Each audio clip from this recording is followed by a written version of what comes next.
Bada bing, bada boom. I'm finally sitting in front of the man, the myth, the legend, Dan Fleyshman.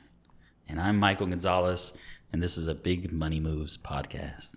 And I'm so humbled because we've been literally in the same spectrum of business. Yep. We've been intertwined, and we've never really had the opportunity to really sit down and go, hey, let's do a podcast. Let's go. Yeah. I'm ready. So how have you been, my friend?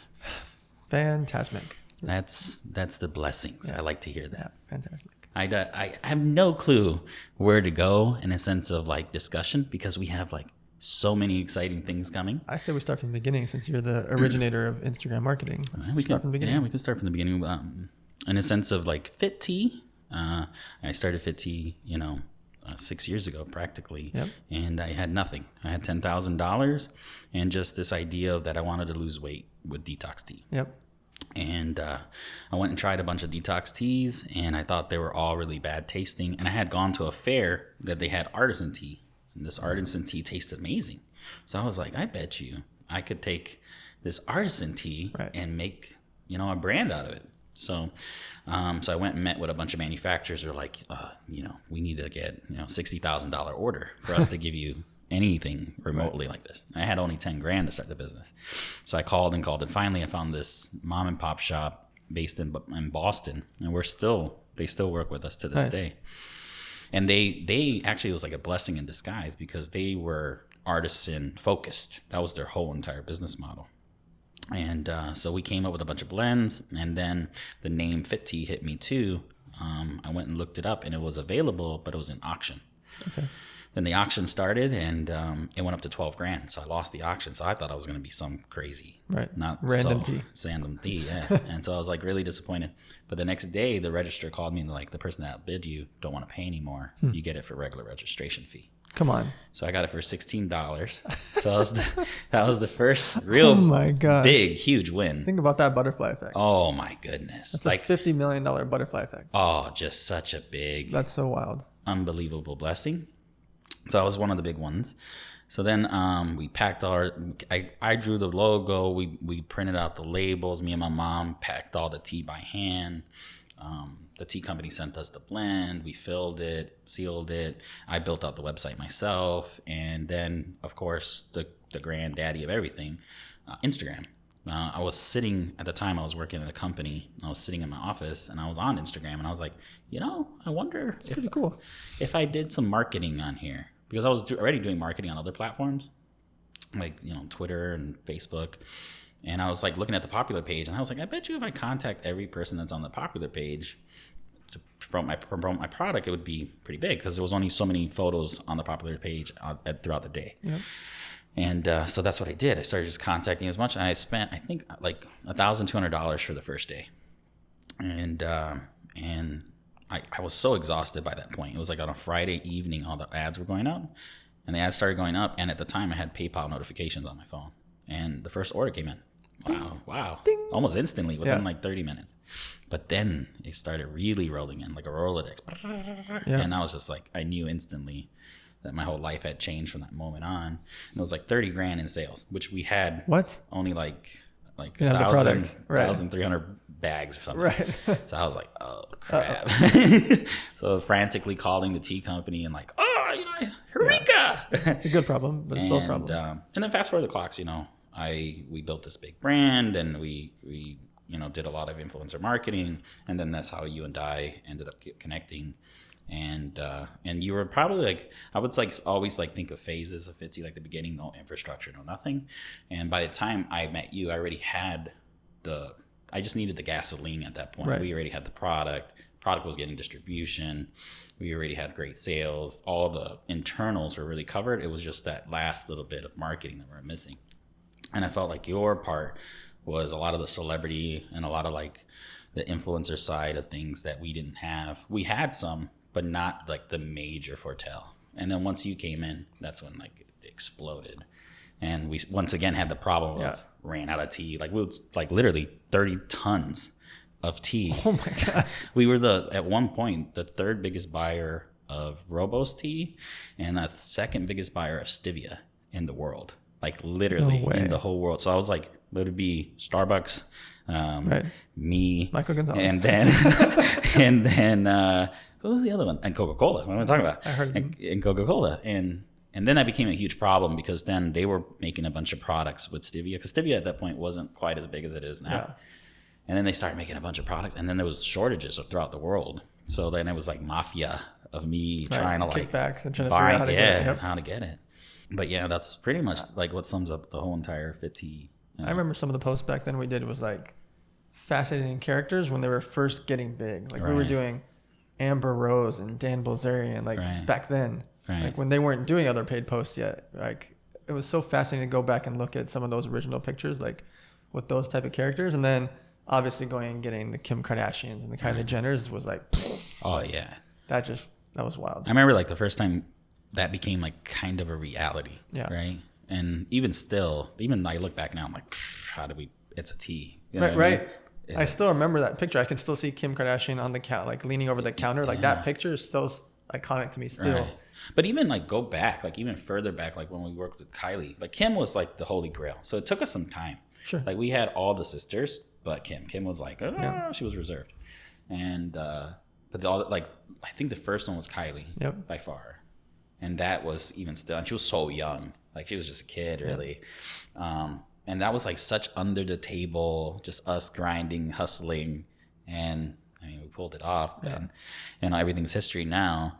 But like looking back, like I know my story, right, in a sense, but I don't know in a sense of your story, because a lot of times, like if you know me, I'm the most non-manager manager. I pay people, I tell them what I want, and then you don't hear from me at all. I go ghost, and I just let what happens happen.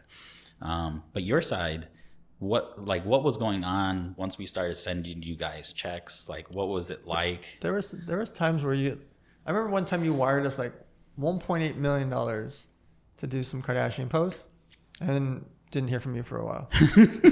Like we paid the girls. I drove over there. Like I drove myself over there. Like here's your fit tee. Here's your fit tee. I went to their houses, and I paid everybody out. And like we're preparing the post. We had the captions ready. We just didn't talk for like a month or two. The post went up, crushed it. I'm like, does anybody talk to Mike? Like, and I was worried because I was like, what happens if like the website shakes from all the orders, or you just gain all this following, or like I don't know. And then it happened again. Like you sent us another like $1.5 million a couple months later, and it's like, okay, we're gonna get Kim, we're gonna get Kylie, we're gonna get Kendall. Let's even get Chris. Let's get the mom. Let's make sure like we got some rappers. We started getting all these people. Just didn't talk. And it's just not how I'm not used to it, because all the other clients are annoying. Right. They're like following up with you 4 times a day, when the reason that they hire an agency like ours is that we'll go do all the hard stuff for them so that they don't have to deal with it. But a lot of times the marketing managers or some of the executives want to justify their positions, and so they're on top of you to make it look like they're doing something. Right. And they'll complain, or they'll tell you to change something as if they know better than us. Like when we're spending $60 million on like posts. I feel like one of my like really great abilities is to let really good people do their jobs. That's a rare ability. You know, like just get out of their way. Like sometimes you'll go, oh, you fucked up on something. This is not working, and you're gonna say it, or you'll be like, oh, maybe this would have been better. But like I feel like the silence allows the people to do what they do great. And then with me, once you start making me money, it's like I want you to keep doing it, and I don't want to get in your way at all. And but sometimes I'm so silent because I'm actually managing the company. Like I don't have all these micromanagers running around doing liaison tasks that really are not going to spike the bottom line. And it was great for us because like the company with 50, people always ask me, how did you manage all these people? There wasn't. There was like 7 total. We outsourced. I bought a company called Wavy Support to do all of our support tasks overseas. They did all the tasks that were very mundane and we would need a lot of people for. And we hired it outside the business. But the core business was only like 7 or 8 people. Right. Maybe at most was maybe 12. And so we were really efficient at making like technology make us better instead of like more people, more management, more people. And I could say sometimes that it was probably good and bad. But I just always think that like for example, you're great at what you do. You're the Michael Jordan of that task. So why would I not let you just do throw the me the play? ball. Yeah. And, you can think about like in the sense of like a, really great coach, a coach will maybe draw up a play, but then LeBron decides to fade away jumper instead Right. to win the game. The coach is like, well, Yeah. I did it. Great job. Right. So like that's what I always think about, like your agencies. And, when we were doing all these posts, I was just like, just do it. I don't want to get in your way. It was fun. And it was so early. Right. Like, it was so early in the Instagram game that you were the first one spending millions of dollars on Instagram. Like, and then that paved the way for a lot of other brands that you see now, from the fashion brands to teeth whitening companies, etc. You took the first gamble. Yeah. Like, it's no joke to just do 1.8 million, no. 1.5 million, 1.2 million, Oh, 1.5. Like, it wasn't like it was 50 grand. Like, Right. so many other brands you see on there, they're buying lots of $200, $500, $1,000 posts. Right. You were buying 6-figure posts at a time. Oh yeah. I just didn't think about the money. Like, the money was coming in. Obviously, we were really blessed in the sense of sales, but I was also like, I want to build this legacy brand that could live forever, endeavor.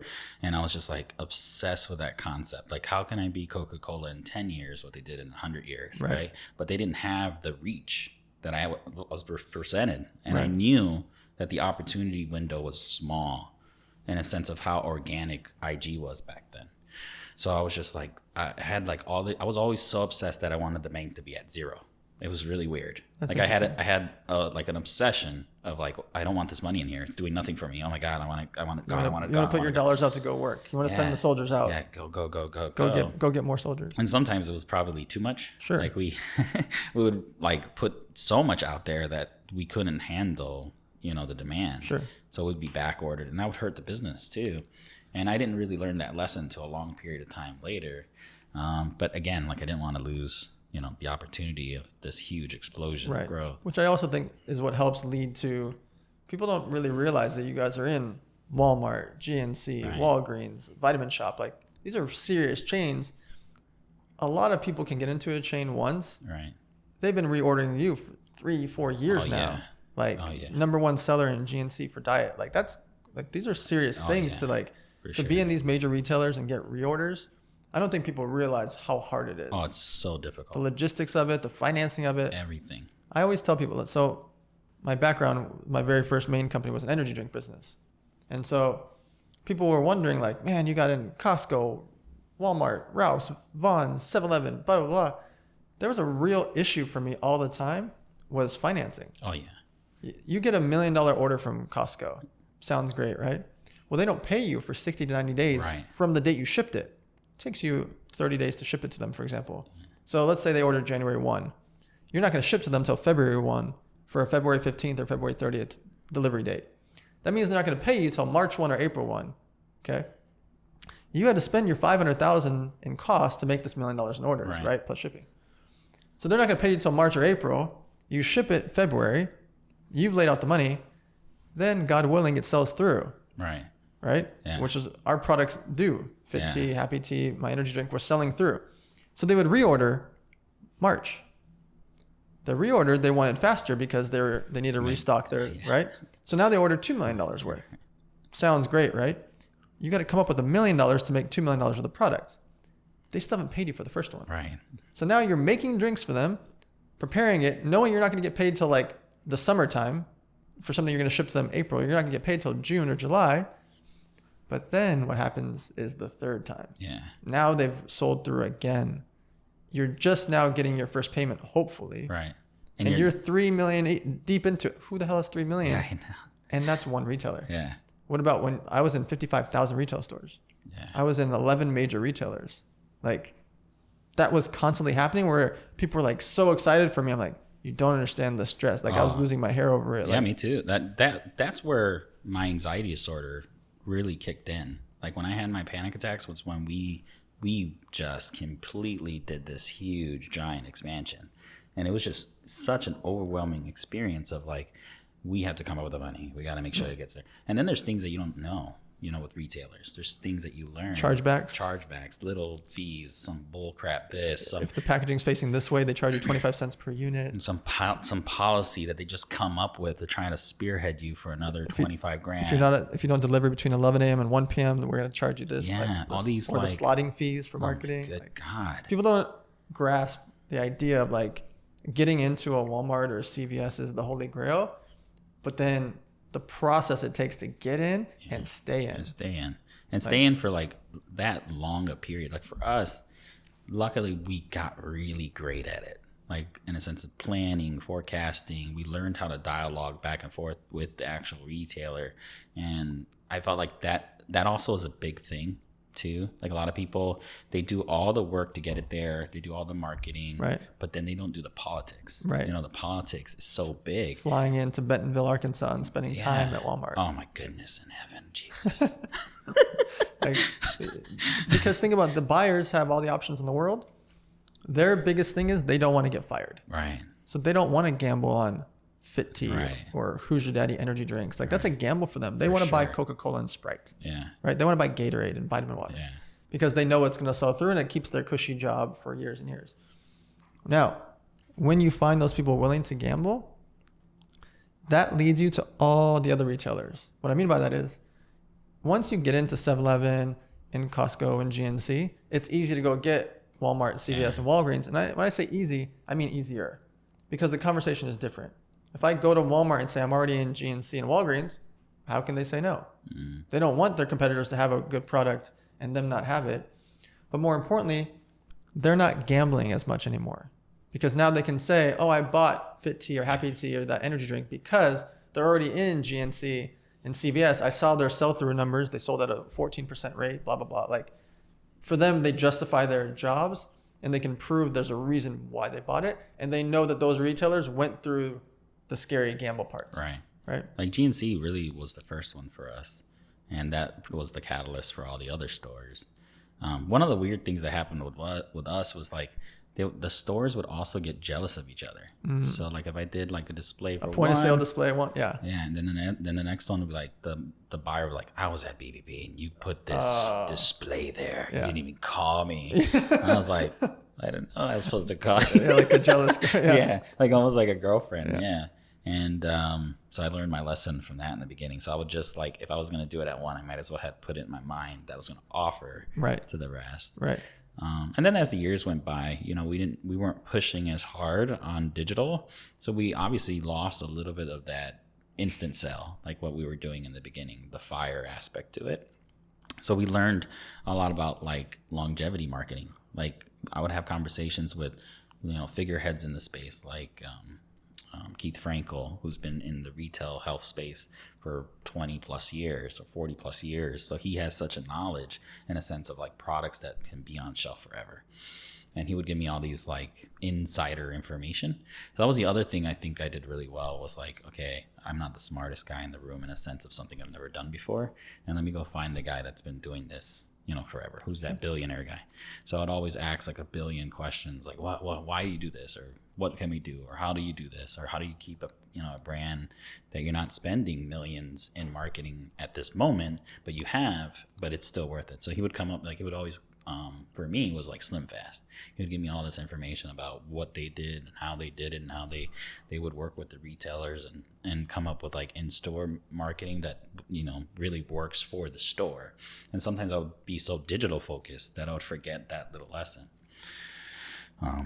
But you want to like switch topics a little bit? Sure. Do you want to talk about our future? We have such an exciting thing that's about to happen. Fit Tea, an elevator, is going to do this major going public moment. Yes. You want to go for it? Got to ring the bell. You want to ring the bell? Ding, ding, ding. So to give you guys background, I started my company in high school. I trademarked the catchphrase, "Who's your daddy?" for over 300 products. By 19, we had licensed it out for $9.5 million to Starter Apparel, just for the UK. I was in 6 department stores in the US, doing between 12 and 18 million revenue in the clothing side. Plus, then we had accessories like Who's Your Daddy barbecue sets and all these like weird, fun products. And then when I was 22, I had the similar epiphany you had about the taste of a product. There was 900 energy drinks on the market, but they all had that thick cough syrup taste to them. So I wanted to make the best tasting energy drink. I never thought it would be the biggest energy drink. I want to be the best tasting. So I thought about my favorite flavored drink was Gatorade. So I went and found one of the chemists from Gatorade, convinced him to sell me the formula, and we came up with a cranberry pineapple. And he said, if you do 1 million in sales, when you do 1 million sales, I will then give you the green tea energy drink, which didn't exist. Nobody had done anything like that back then. So I went and did 1 million sales in the first couple months. Like I was just, you know me, I'm not going to sleep. So I was just beating the doors down. I got into all the Budweiser distributors. I got 21 Budweiser distributors who helped me get 7-Eleven, Ralph's, Circle K, etc. So our cranberry pineapple won flavor of the year. And I was like, okay, got my flag in the ground. BevNet magazine rates out of 900 drinks, I'm flavor of the year. All right, perfect. Big win. I went crazy with that. Yeah. There was no social media back then. We had this thing called MySpace back then, right? I was messaging people on MySpace to ship out care packages. I was putting Hoosier Daddy energy drink refrigerators at Britney Spears' house and this person's house and that celebrity's house. And I would drive to their homes and there was no text messaging back then. Like, you sent them a bird with a note carrier on it? pigeon. Yeah. And I was placing it on MTV and BET, and I'd go to TV shows and wear T-shirts like that had my brand on it. Like I did whatever I could. I was sponsoring NASCARs, UFC fighters, anything I could back then. So ended up getting into 55,000 retail stores, utilizing 43 distributors, Budweiser, Coors, Miller, and Pepsi, and became the 7th biggest energy drink in the world. And I realized that the main thing that they were all lacking was the fact that they wouldn't change. These large corporations are too slow to change and adapt. Mm-hmm. It was like Blockbuster and Netflix. Yeah. Red Bull, Monster, Rockstar, all silver and black cans. So mine was bright yellow, bright red, bright green. My colors were very bright, and I made 0 sugar, 0 carb, 0 calorie drinks back then. Yeah, that didn't exist. Absolutely not. Yeah. And so I was able to market the fact that we had this great flavor, a really fun name, and I made the brand like that where you could read it no matter how far you pulled the can away. If I take that Happy Tea or that Fit Tea bag and I walk, you can still read the name. Right. Go try to look at a Rockstar can. Yeah, you never know what it is. It looks like Oxta. Like there's the R's are on the opposite sides because the name was just too long or the font was too big. So I was just fixing things that they were doing wrong and emphasizing the things that they were doing right. So I never tried to reinvent a wheel or come up with a new wheel. I just tried to make the wheel faster and better. Yeah. And so I did that for 10 years. Then I resigned from the company on the 10-year anniversary so I could put another feather in my cap and start an online poker site. I was obsessed with online poker. Same concept, 550 poker sites, but there was no cool poker site because Bodog, the one cool site, had started focusing on sports betting and stopped doing poker. So I said, how can I make a cool poker site? So I go and sign DJ Steve Aoki, Dan Bilzerian, Playboy Playmates, young poker pros, and I start placing them on TV shows all over the world. I started it with $2.5 million compared to my competitors who were doing $4 million a day in revenue. Wild. Like Poker Stars was doing $8 million a day and Full Tilt was doing $4 million a day in revenue. And so I'm the little engine that could. I've got a couple $1 million and a dream. I pick up and move to a place called Malta. Never even heard of Malta. And I start an online poker site. Within 10 weeks, we're live. Within 10 months, we're the 3rd biggest poker brand in the world. That's amazing. And all I did was I piggybacked on the things that they did wrong and emphasized the things that they did right. And so they had these like $8 million, $9 million TV shows, Poker After Dark, High Stakes Poker, all these different poker shows, Heads Up Championship. I'm like, man, they spent $8 million to do this NBC Heads Up Championship. 32 players can enter. I had like a third of the entrants wearing Victory Poker. They have a TV show that spent $9 million in a show, and they have 9 players that are playing. Well, 3 of the players on every damn episode was my guys wearing Victory Poker t-shirts and hats. And so I realized that I won't spend the money to make a TV show. I couldn't. I didn't have the money to do those things. I was piggybacking off all these TV shows all over the world where I would personally go play poker on these shows. And I would be like the crazy business guy throwing my chips around. I would then send the Bilzerians and Aokis and Sarah Underwood like playing on these big TV shows on Fox and NBC, et cetera, ESPN, wearing my clothes so that it cost me nothing. And I was piggybacking off of their big productions, but they needed my people because they were the characters that made their shows cool. And so I did that as much as I could. and I utilized gaming affiliates. And I would travel the planet, go to every gaming convention, and these gaming affiliates were sending me traffic so that I could get more and more players. So that was a huge part of my career. And then this thing called Black Friday happens, where online poker is shut down in America. Yeah. All of a sudden, my company worth tens of millions of dollars, I close it down. Crazy. No notice. I can't even imagine the stress level must have been outrageous. I didn't even want to. Yeah. So I spent the next 4 days paying back tens of thousands of people, just figuring out all the systems to be able to pay back everybody as fast as I can, because I didn't trust the market anymore because my competitors were shut down. I wasn't shut down. Luckily, I didn't even get a letter because I did everything so clean and perfect.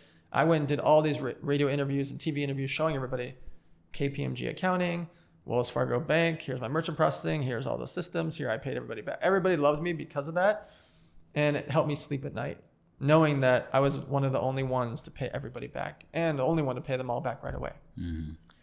Losing an 8-figure company overnight, I had choice. I could sit on the floor and cry about it, or I could just outperform it. And I could make myself so busy that I didn't think about the fact that I should have cried. Right.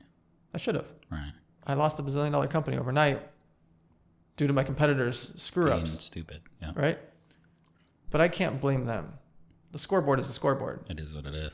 Doesn't matter if I failed, they did this, they did that. Wham, wham. It doesn't matter. Scoreboard's a scoreboard. So I took that big L, and it made me who I am. Like, it gave me the street cred with everybody in poker the last 10 years because everybody knew who I was inside. Right. It allowed me to go. I got hired by land-based casinos to consult for them. I got hired by, Morgan Stanley to go consult for them. I started getting hired by these big companies to go consult for them because I was the only American CEO of a poker site that wasn't dead or in jail. Right. And I was the good boy because I paid everybody back, and I became.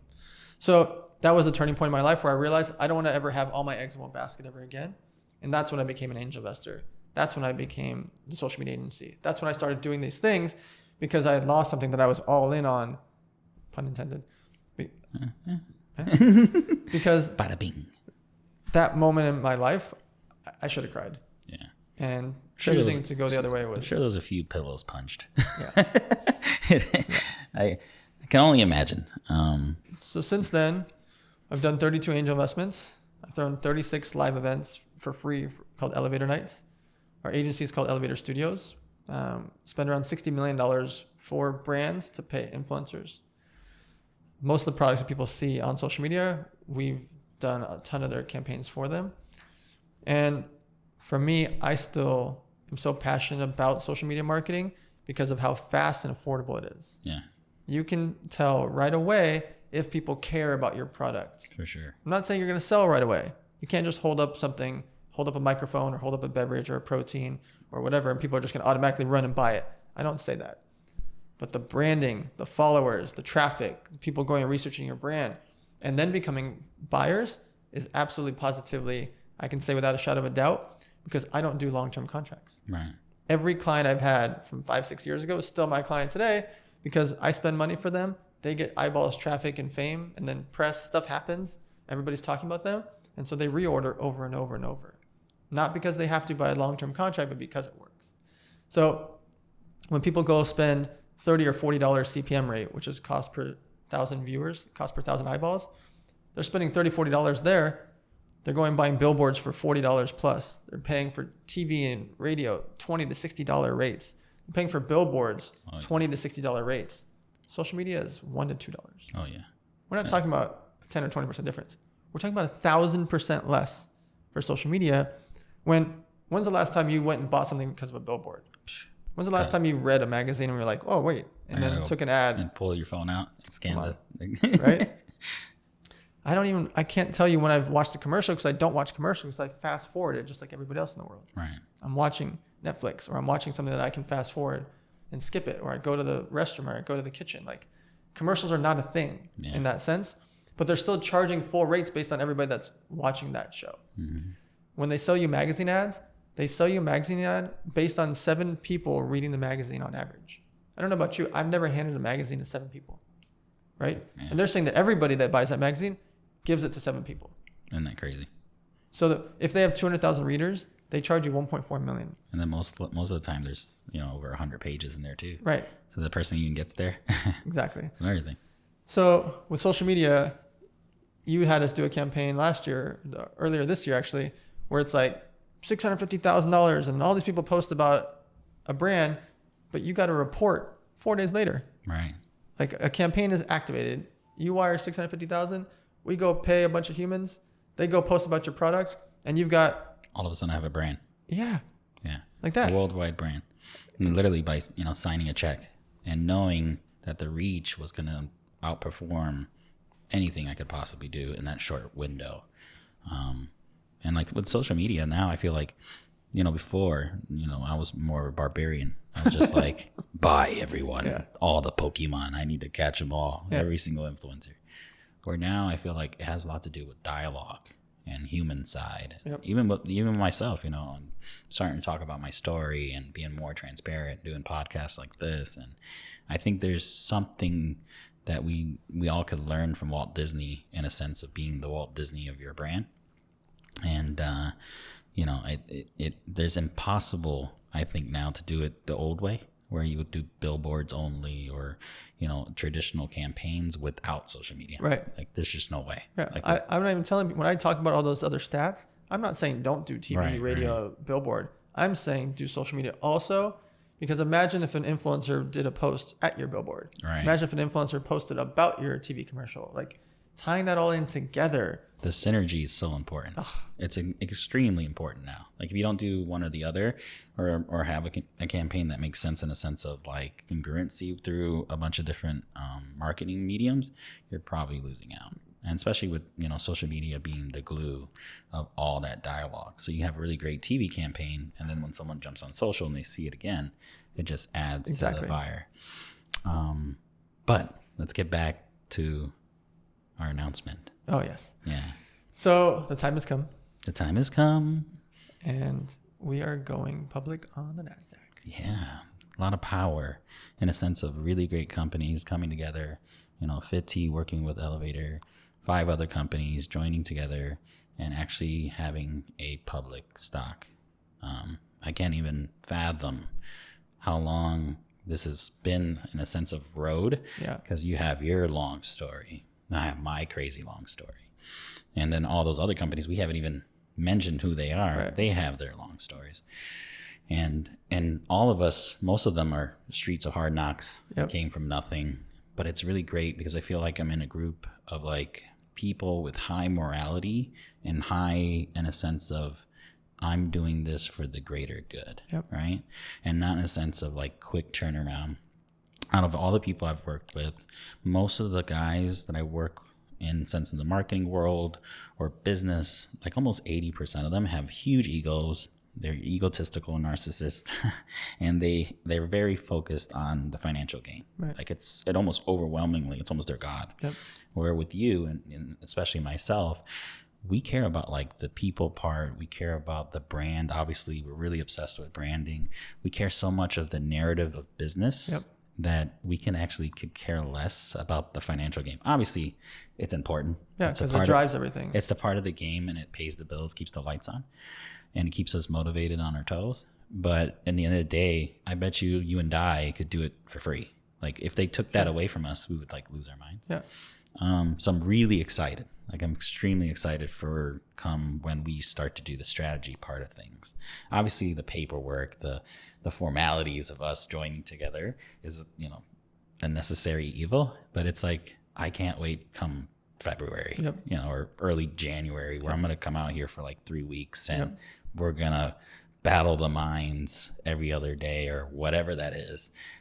I'm really excited for that. I'm excited to go to conventions. I'm excited to go to big retailers. I'm excited to I know what hard work you've done to build that. And for me, it's kind of like I said earlier, now that you're in those retailers for this many years, how could another retailer say no? Right. When you have 3-year legacy at a retailer to get major chain store to reorder from you for 3 years, what is there to say no about? It's more just like, how much are you going to order?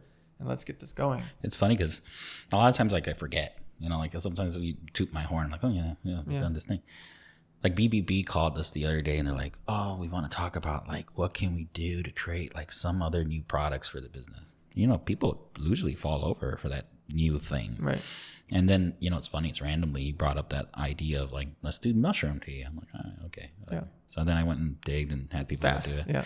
And that's like one thing we're really great at. We can turn around a product within 60 days if Yeah. we really want to. 90 days, we can have it like where we're going to ship it. And so we went and did our, you know, homework. I'm like, well, yeah, there's something here. And so I did all the like, you know, build the brand, make a, you know, quick product line and then send it over. And like, oh, we want to get a sample. I'm like, well, there you go.